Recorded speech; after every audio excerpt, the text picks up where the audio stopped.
If you're listening to this podcast, it means you're hungry. Hungry for change, hungry for growth, and ready to have a major breakthrough in your business. As a partner or founder in more than a dozen businesses that do more than $5 billion in revenue each year, Tony Robbins has learned from the best in the world, the Steve Wyns, Mark Benioffs, and Peter Gubers, what it takes to be successful. Whether you've been in business for decades or are just getting started, it's important to get help from someone who's been there, someone who's going to coach you through it. That's why Tony is offering a free one-on-one business strategy session from one of his top business strategists, a $600 value, completely free, no strings attached. If you're listening right now, go to TonyRobbins.com/CEO and sign up for a free session with a Tony Robbins trained business strategist who's helped business owners just like you to overcome their obstacles and set them on the path to success. In a world where 96% of businesses fail after 10 years, you must know how to anticipate and how to take advantage. Take advantage of this offer today.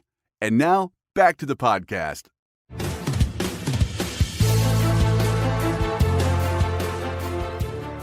Welcome to the Tony Robbins Podcast. I'm your host, Annie Org. In this special episode, you'll hear an insightful interview between Tony and his past friend and business partner, Chet Holmes. During his life, Chet was known as one of the best sales and marketing experts in the world, working with over 75 Fortune 500 companies, including American Express, Merrill Lynch, Estee Lauder, and Xerox. In short, Chet was the master of sales systems, and his teaching is still the foundation of sales education across the globe. In this interview, Tony talks with Chet and breaks down the strategies that propelled his success. They address real-life examples of companies that Chet advised, giving you the tools to understand the market you're in and the exact hiring process you need to build a world-class sales team, transform your business, and experience exponential growth. Hi, it's Tony Robbins. Welcome to the podcast. This session is going to be a very special one. I have an opportunity to introduce you to a dear friend of mine and a partner, and a gentleman who's helped businesses from all over the world. More than 75 of the Fortune 500 have sought him out. He wrote the book, The Ultimate Sales Machine. His name is Chet Holmes. He's a gentleman who took 9 of Charlie Munger's divisions and literally doubled their sales in the first year, something Charlie had never seen. And Charlie's a multi-billionaire and one of the most successful businessmen in the world. So Chet has got quite a track record of making businesses go to a whole nother level. And what I love about Chet is he makes it so simple. We're going to show you some principles in this interview that once you understand them, you can apply them whether you're a web marketer or you own a car dealership or you got a candy shop, someplace in Korea. It doesn't matter where you are. And we have people from all over the world who we reached out and said, look, we're going to do a different session this time. We're going to do a session where we're going to teach you some principles. I'm going to do my interview with our guest. But we want to really troubleshoot your business a little bit. So tell us what your challenges are, and let's let him see if he can give you some answers to that. So it's amazing. We got responses literally from all over the world through the web, and we're going to address those in this session. So it'll be a kind of a little workshop at the end of what's the problem, what's the solution? How can we use some of the principles that we talked about here? So I want to begin by just welcoming my dear friend Chet. Good to see you, buddy. Thank you. I really appreciate you coming down and visiting. I'm excited to introduce people to you here. I mean, you don't need an introduction for most people in business, but I'm curious. You started with very humble roots, and now you're the guy that's called upon to do these turnarounds for giant corporations. Some of our clients, one of our recent clients, we turned around as $1.5 billion company, and yet we're also able to turn around, dental offices. We really have the chance now to make a difference in every type of business, every type of size. Because the principles you teach are so solid and so simple, and they work, and they give a competitive advantage. So how did you come up with this concept of how to create a competitive advantage that was different than everybody else, of selling the same way, marketing the same way? Where did the drive for that come from? And tell us just a little bit about your background, how this evolved. Well, we were poor. When we were growing up, we were poor. My father was first he was a Marine combat instructor, and then he came out of that and became a police officer, and 5 children. And my mother didn't work, so we were poor, and I didn't like being poor. So I was definitely driven to try and climb above that. And then later in life, I got into sales, and I didn't like being treated like a salesperson. Yeah. So I found that if I was able to bring value beyond just the product that I was selling, I could get more appointments, I could get appointments with higher level executives. And then when I went to work for Charlie, we institutionalized it. I turned it into a system, and because he didn't give me 9 companies at once. He gave me 1, and then I doubled the sales in it, and then they gave me 2 more, and then I doubled the sales of those, and they gave me 3 more. And so that's how I ended up running 9 different divisions. And then the first one, I doubled 3 years in a row, using the techniques that we're going to talk to today. So the primary tool that I use to help people try and attract the widest possible audience is what we call education-based marketing. And you and I have a client right now. They're the largest home builder in the world, or certainly in Mexico, they're the largest. They might be the 3rd largest in the world, and maybe probably be the largest in the world before they're done. But these guys build 700 homes a week. And they're New York Times Stock Exchange, trade on the New York Stock Exchange. And basically, they're out there all the time going, buy a home X home, buy a home X home, buy a home X home in Mexico, right? And so we went in there and, again, trying to always understand the market, do research on it. Most people never do this. They don't really understand their markets. Like, I talked to a group the other day, and they were selling to lawyers, and I said, how many lawyers are there in the country? Nobody knew. They know their product, they know their service, they don't know anything about the industries or the markets that they serve. Yes. So we did this research, and we went out there, and we found out the biggest problem in Mexico is that people will live 3 generations in one household. I mean, literally, you will have 15 people living in a 700 square foot house. Wow. There's a living room, a bedroom, and a bathroom. I mean, in a kitchen. That's it. Very, very tiny houses, and they're shacks. And yet the Mexican government now is funding all the homes you want to possibly buy. So you can go out of that shack into a brand new home, and they're taking the money out of your paycheck anyway. Right. So just like they do Social Security in the United States, in Mexico, that Social Security can be applied as a down payment on a house, and then the percentage that they take, they'll just take it out of your pay, and they'll pay the mortgage for you. Wow. So, it's like, why wouldn't you get a house? And just motivating people to get out of that whole thing. So we did some research. We found out that in a crowded household, the chance of infancy death is 400% greater than in a non-crowded household. If a little girl grows up in a crowded household, because she's the lowest on the pecking order, she sort of grows up with learned helplessness. Boys who grow up in a crowded household are twice as likely to be a failure in life, twice as likely to be an alcoholic. Females who grow up in crowded households are twice as likely to get pregnant younger. So this is data. So we took some of this data, and where their ads used to say, buy Home X Home, we're Home X, we build homes, buy a Home X Home. And their agency at the time just said to us basically, look, the advertising is not really, going to pull response. I mean, people are going to buy a house whether they want to or not. You can't really motivate people to buy a house. We're just, fundamentally just branding. And I don't buy that for a second, by the way.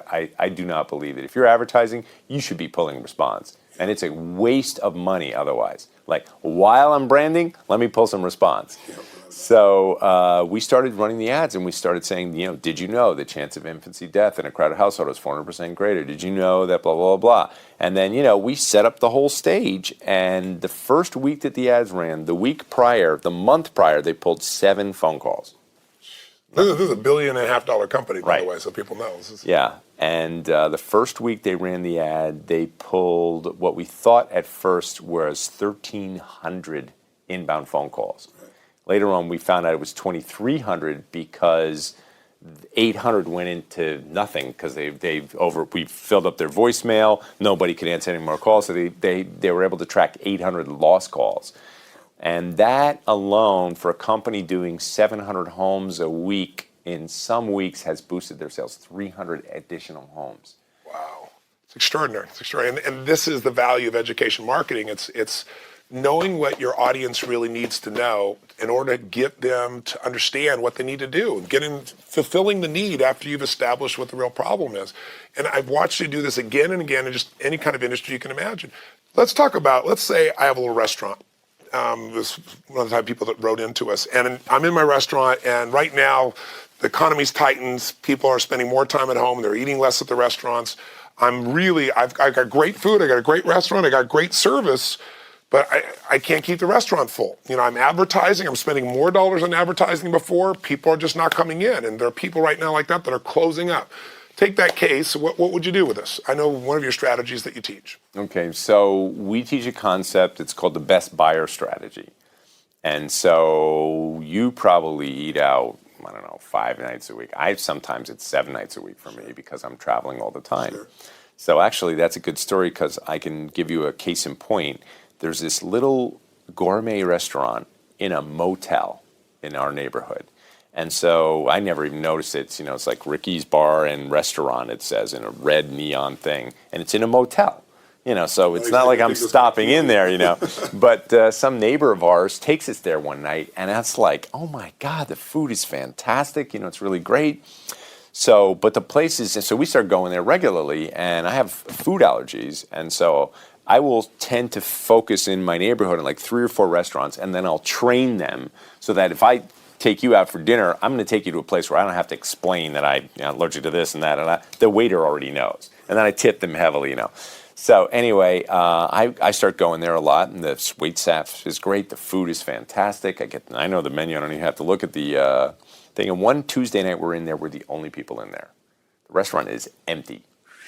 Ghost town. And he's got waiters and a bartender and, a hostess and himself and kitchen chefs and cooks in the back and bus boys. I mean, this is a whole place. 2 people in the restaurant. So he's losing money that night. Right. So I nudge him over, and he comes over to me, and I go, how'd you like to sell at this restaurant? And it was like literally every table in the place full. And he goes, like, that's impossible. Like, he doesn't say that, but you see it on his face. Right. And I go, I only have one condition. He says, what's that? I said, I'll show you how to sell at this restaurant, but my condition is I always get a table. Because I don't want to sell this, it's now become one of my favorite restaurants, So at this point, he's thinking you're crazy, like you look at an empty restaurant and say, no problem, right? Yeah, sure, okay, fine. So this is what we call best buyer strategy. Who's your best buyer? And for those people, you want to do something special because they're a best buyer. So I had to talk him into this, I said, look, I've been coming here. Last week we came here 7 days in a row, just as it worked out. And 3 or 4 of those days, I brought other people. And my bill was $200 and $500 and $700. I said, what do you think I've spent in this restaurant in the last 6 months since I've been coming in here? She goes, I don't know. I said, maybe $10,000.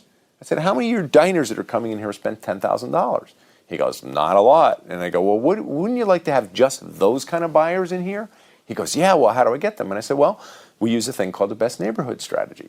And people live in better, in the big houses in the best neighborhoods. They're probably out spending more money because money's a lesser issue than convenience. That's what it is for me. I eat out because it's convenient. You know what I mean? I don't have the time to cook and prepare and this and that. So I said, would you buy a dinner for people just to prove to them how good your restaurant is? He goes, and especially if they're going to be like me, where they're going to eat out a lot and spend a lot of money and, buy the most expensive things on the menu, whatever the heck they want, bring friends in, entertain. He goes, heck yes, I'd buy them a dinner in a second. So a little direct mail tip, by the way, the number one open thing in direct mail, let's say you come home, you got all your bills, and there's a greeting card. What are you going to open first? You're going to go right to the greeting card. So I said, send a greeting card. So we had this really nice invitation put together, and it said, you're invited on the front of the thing, and it looked like a wedding invitation. It was beautiful, white, it's nice, expensive. And you open it up, and it says, because of who you are, and because we think you're the kind of discerning client that we'd like to attract, we are willing to buy you dinner in our restaurant just to prove how fantastic it is. We have a 5-star gourmet restaurant. We're 5 minutes from your house, which we know because we can target the neighborhood we want, and we would like to buy you dinner. Now, when you come in, use this exact invitation because you're special and we want to treat you special. So now the guy comes in with the thing, and they know he lives in a mansion down the street, so they're going to treat him extra special. So he does the mailer, and the first place he does it, I said, do my neighborhood, because 54 houses around a golf course. I said, do it to my neighborhood, So I get it at home, and I'm like, uh-huh. So I stop in, I go, so how did it work? He goes, it didn't really work. And I go, really? And I go, nobody responded? He said, well, no, 6 people have come in so far. And I go, when was the last time you heard a direct mail piece pulling a 12% response rate, Send more invitations, So anyway, then I guess it's about 4 or 5 months later. It's a Tuesday night, and he keeps sending these, and he starts to get the hang of it, and he's working the people over, and he's doing strategic selling where, first time at the restaurant, oh, let me tell you about this, a gourmet, 5-star, organic food, this and that, blah, blah, blah. And so when he's all finished, I come back about 6 months later one day, and I come in, it's a Tuesday night, totally sold out. Right. No tables. Right. So I go like this at the guy, I go, where's my table? Where's my table? He's ready to move one to get you in there at this Well, stage. they took one out of the kitchen.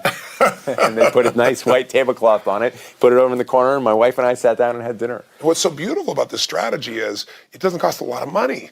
It's really more people getting clear who is my ideal customer in this market or any market, targeting those people and going and communicating ongoingly. Now, if you already have a customer, the most expensive thing we all have in business, for most businesses, is the cost to get your customer, to get a client. And most people spend all that money and then they start over and they try to get another client, We all know someone who's not just a customer but an ongoing client, you don't have to spend all the marketing dollars anymore. If you've met their needs, servicing them again is really valuable. But you've used education marketing there to expand it. And you're being really humble. I want you to talk about the specific results. You're telling people the general theory, but I'll give you an example. Tell them the story, share with us if you would, what you did in the cleaning business, that gentleman from New York, because it's such a great example. Business has been around forever, institutionalized. I mean, hundreds of millions of dollars in business, whatever the size the business was, been around for X number of years. Share with that story, because the beauty of that was you took customers they already had, and through education marketing, doubled the sales. That is a very good example, actually. Well, of course, this fellow sees me. He's one of the largest if not the single largest carpet cleaning company in the country. But even so, that's not a big business, because most carpet cleaning companies are two guys in a truck. So this guy might have 30 trucks and he serves 3 states. I mean, so for carpet cleaning, he's a monster. He's huge. And he comes to me to ask me to help him get more clients. And like you just pointed out, I said, well, how often do your current clients buy? And he says, well, they buy about once every 3 years. And he had 30,000 clients. So if you do the math, that's 10,000 sales a year. So I said, well, what have you done to try and get them to buy more often? He says, oh, we give them, coupons and discounts, typical tactical stuff, right? Yeah.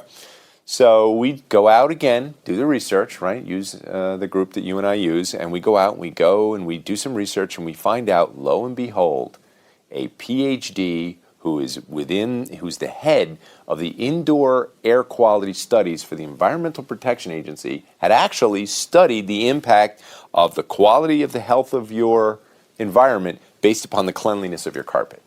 So we get this study, and it turns out that when the government did some microscopic studies of what was in the carpets, they went, this is government buildings where the carpets are vacuumed every single day, and they found aspergillus and bacteria and dust mites and their feces and the bacteria that feeds on them. It was nasty, nasty stuff. So they end up taking the carpets out of the buildings, and they found people got sicker 4 times more often. So what why, if the carpets were so polluted, why did taking them out make it worse? Because now that stuff's getting in your lungs. Oh, so the carpet's like a filter. It's like a giant health filter. Wow. But just like any health filter, it needs to be sanitized. And so even if you're vacuuming it every day, that's not killing germs and bacteria. And if you look at the professional cleaners, they come in with that boiling hot steam and the proper, chemicals, and they just disinfect the whole house. So we came up with this idea. It was called the Gold Service. And at first it was called Gold Member Service. And then Austin Powers came out with that movie. And I thought, okay, let's get away from Gold Member. And we just went to Gold Service. And so then you'd call in and you'd want to get your carpets cleaned. You go, yes, ma'am, no problem. Give me your Gold Service number. You say, my Gold Service number. You say, oh, aren't you a Gold Service member? And she'd go, well, no. Oh, okay, well, it turns out, and they would do that little education about the government and, how they studied and, and how your carpet should be cleaned about every 6 months. And so if you're a Gold Service member... If you clean every 6 months, all these problems go away. Yeah, plus we'll give you a discount. Because, again, if he can get his people buying twice as much, Right. So, again, that leads to the part 3 of our discussion today, the whole systemization, because I come up with the idea. We call it the Gold Service. He loves the idea. The guy hears it. He goes, that's a great, oh, my God, that's fantastic. Oh, he just thinks that's great. He thinks everybody's going to buy this. That you can't, if you get a discount and you only have to agree to clean your house twice a year, that's not a big commitment. Yeah. And if you know that you really should because it's nasty stuff in your carpet. So we just all thought everybody's going to buy this. Right. So we go out, and now I'm going to tell you guys, you're going to hear some of these ideas, and the first thing people do, the biggest mistake they make, is they go and they change everything in their company all at once, and their sales go down. Because when you're introducing something new, you have to do it in a very controlled and a very tested way. So you prove it, figure out how it works. Yeah, exactly. Figure it out before you go having everybody do it, and everybody doing something different all at the same time. and it's all different and you don't even know what the rules are, you're going to actually have a lower degree of results. So that's where I've seen some of these ideas fail, is that the boss goes, oh, we're going to switch everybody over to this. No. Let's take one guy, So we take their top producer, and he does the service for a week. He tries it. And I get back on the phone with him a week later, and the whole company's listening, the CEO's listening, and I go, so how did it go? He says, it didn't work. I go, it didn't work? And we were all psyched for this, He goes, no, it didn't work. And I go, well, how many people did you offer it to? He said, I offered it to 10 people. So first of all, I'm thinking, not a big enough number. Let's test a bigger number. And I said, and nobody bought it? He goes, well, 2 people bought it. But 8 people said no. So, to him, that's a failure. But let's do the math. This guy has 30,000 clients. He gets 10,000 buying a year. If he got just 20% of them buying that gold service, cleaning twice a year, that's 6,000 extra sales a year, and he's only doing 10,000 now. Because his business by 60% overnight. Yeah, but we ended up actually working on that idea for about 6 months to get it where 4 out of 10. Wow. So I'm just saying a little lesson to, if you're listening, a little bit of success can make a huge difference. You know what I mean? In this case... So what was the final increase in the business? It was 100%. Wow. 100%. Wow. And it was a great success. And how old was that business? The reason I like that 100 example, years old. Yeah, 100, that's what I thought. It was a family business, right? So 100-year-old business. Fourth generation. Yeah. Fourth generation, still offering discounts. Still, what hopefully everyone watching is going to get out of this, what I hope everybody gets out of this is, if you do what everybody else does, you're going to get what everybody else gets. You can't, the most you can get is an incremental improvement in your business if you offer the discounts or you throw out your auto ad and it says, this weekend, buy now, special sale. But if you can get inside the mind of your consumer and figure out what they need, you can motivate them to buy, and you can also get people that want to buy that never bought before, or get your ideal client and figure out how to motivate them to buy. But as you said, you've got to systematize it, not once or twice. You got to keep going at it. The biggest challenge that most people have in their business is they try something and they don't extrapolate. Well, God, if I change one thing, I can change the result 100%. I got to find that one little thing, and then I got to make it a system within the business itself. Let's talk a little bit about salespeople. All right. One of the great things you've done today, I go into business audiences, and because of the web and because of the mentality of how so many people market today, many people think salespeople are, they're an expense, they're too hard to manage, my business doesn't need it. And I've seen so many companies today that you just come in, and we've done it, you and I've done it with multiple companies, come in and show them, look, make this little shift, hire a few salespeople, but the right ones, people that it's their nature, so you're not trying to retrain them 8 million times, and you watch sales go crazy. So talk a little bit about, if you would, about salespeople. Why are they, you'd think people wouldn't have to know this, but many businesses do. Why would they be a must? And more importantly, how do we get the right people that are highest performers? Because that's part of what made you successful. You were one of those guys, but you figured out how to get more of those. Yeah. Actually, I didn't think I was anything special as a salesperson. I knew I had a lot of discipline. As you know, I have a heavy karate background. But I certainly didn't think I was anything special. And so when I was breaking sales records and everything, I just thought the only reason was because I was difficult to manage. So companies avoided hiring guys like me because we were difficult to manage, guys like you. And so fundamentally, I'm like, well, when I get in a position of authority, I'm going to hire nothing but guys who love to cold call in the morning. And, it became very difficult. So I actually became obsessed with what is the kind of person who is very successful at sales. And now we teach it, as you alluded to, we teach it as a growth strategy. Is that if you can put people with serious horsepower into your company, it doesn't even matter what kind of company, how small you are, and there's a bunch of them you and I are going to give as an example, that, it's just like I had a guy, a graphic designer, and he had a business, and he's a graphic designer. So he didn't ever think about, what he would do with this business, except he would go out and chase business, and when he got a client, he'd go and work on their deal, and then they would finish, and now we'd have to go get another client. So it was always feast, famine, feast, famine, feast, famine. I said to him, why don't you hire a salesperson? And he goes, well, I don't know. I mean, I can't even survive on the business I'm getting. I go, it's because you don't have a salesperson. And, you hire a guy whose whole job in the world is to get you business, and that's going to change your life. I said, well, what's your best? So let's combine strategies here. What's the best possible client you get? Well, it would be an identity package. That's where I package everything from their, logo to their shipping box to their business cards to their envelope, the full identity of the company, what kind of signage they have, the full identity. And I go, well, how much you charge for that? He says, well, about $25,000. And I go, and how many of those can you do in a month? He goes, well, I could do 4 a month. And I go, and if I brought you one of those clients right now, identity package for 25 grand, how much of that could you afford to give to me? He said, I could give 20%. I said, so you give me 5,000 and you take 20,000, you'd be happy with that? Yes. And you can do 4 of those a month? Yes. I said, well, that would be $80,000 a month for you and $20,000 a month for me if I'm your salesperson. And he goes, well, I've never done $80,000 in a month. And I go, okay, well, so then you're willing to pay me $20,000 a month if you make $80,000 a month, right? Right. Okay, great. Put that in your ad and let's see what kind of a person you pull. Yes. And so we teach this strategy because here's one of the key ingredients is that top producers have that psychological profile at any age.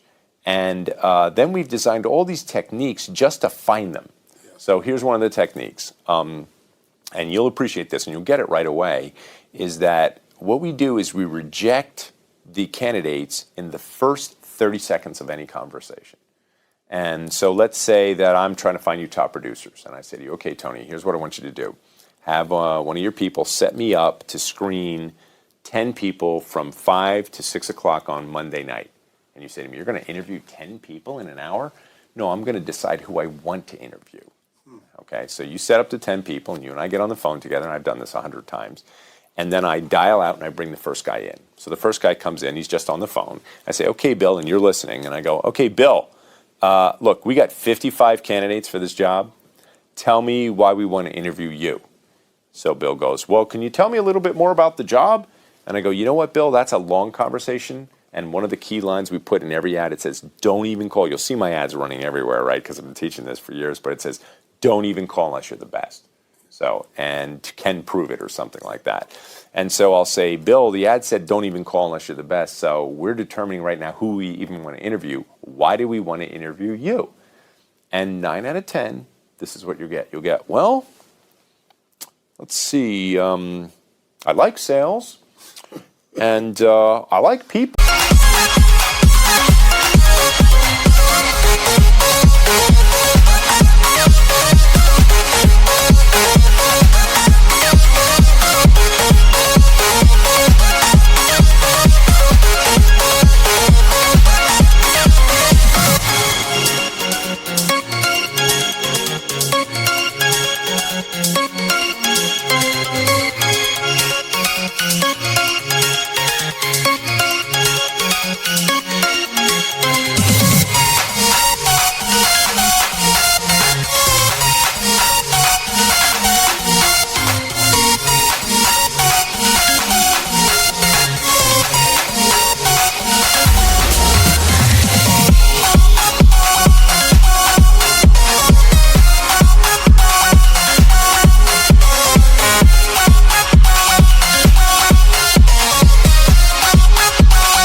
And my mom says I'm real good at it.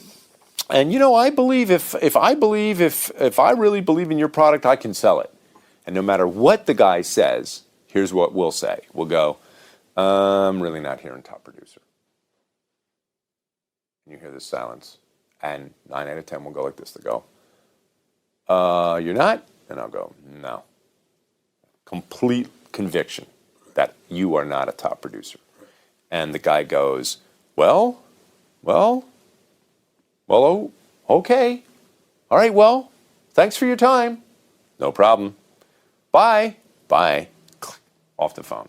And that's how fast it is. Now, what happens when you get a top producer is you can't convince them they're not a top producer. Right. I just saved that guy 2 years of misery because if I interviewed him in a loving and supportive environment, just like all people interview today, you know, HR friendly, no offense to the HR people listening out there who hate me for this stuff. But, you know, I mean, it's like, what happens is it shows you right away how the person responds when rejected. And let me ask you a question. Is sales a loving and supportive environment?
or is it fraught with tremendous rejection on a regular basis? Right.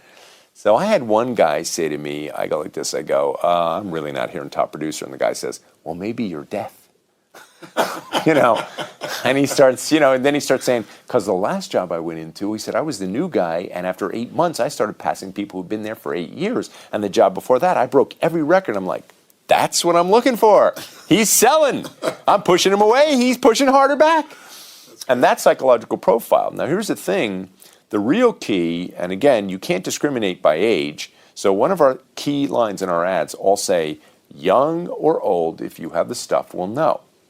Now, usually that pulls me that 19-year-old Tony Robbins Jr., you know, and he believes in himself. Even though he hasn't proven anything, doesn't have the track record yet, and maybe he was a three-bagger. Wayne Dyer calls it the three-bagger. I don't know if you heard this, right? You know, in the grocery store, he's the guy with, you know, the other guy's only filling up one bag of groceries, the bagger, and this guy's got 3 bags, and nobody told him to do that. It's not the standard. Nobody else. It's his nature. It's his drive. It's who he is. Yeah. And so I'm like a radar for those people. I'm looking for them all the time because, you know, our companies hire 15 to 45 people a week. You know, that's how fast we're growing right now. And it's because these strategies are really, you know, helping people and really making a difference.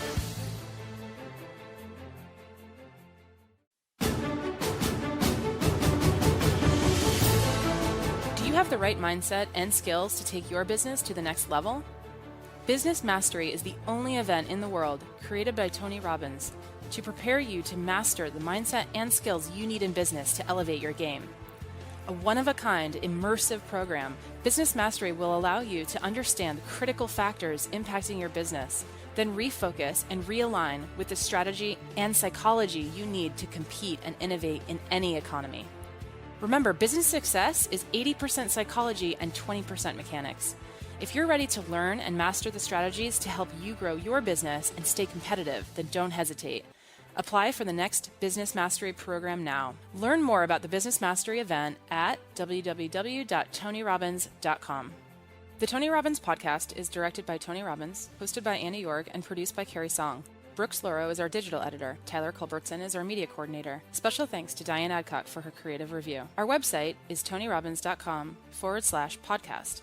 where you can listen to all of our episodes, read articles, and learn more about upcoming events. Copyright Robbins Research International.